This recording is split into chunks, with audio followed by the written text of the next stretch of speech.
Welcome to our comparison of the SMUG and Sweetcrispy countertop ice makers.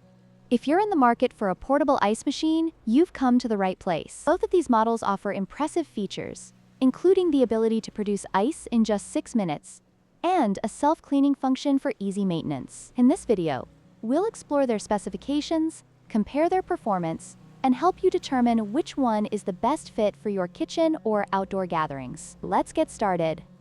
Both the SMUG and Sweetcrispy ice makers boast impressive ice production rates, capable of producing nearly 26 pounds of ice in just 24 hours. The SMUG model can produce up to 26 pounds, while the Sweetcrispy slightly edges ahead with a capacity of 26.5 pounds.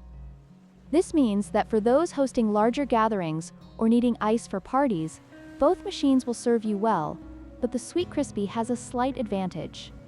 One of the standout features of both the SMUG and Sweetcrispy ice makers is their self-cleaning capabilities.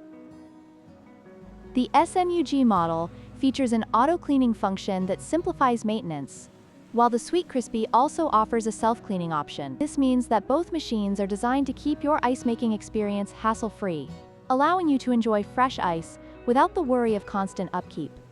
When it comes to build quality, the SMUG ice maker is constructed from PP and ABS materials, while the Sweetcrispy model is made from plastic. This difference in materials may affect durability and aesthetics, so it's worth considering which design appeals more to you. Both machines are sleek and portable, making them great additions to any kitchen or outdoor setting. In conclusion, both the SMUG and Sweetcrispy countertop ice makers offer fantastic features for anyone in need of a reliable ice-making solution. With similar ice production rates and convenient self-cleaning functions, your choice may ultimately come down to personal preference in design and brand. Don't forget to like, share, and subscribe for more comparisons and reviews.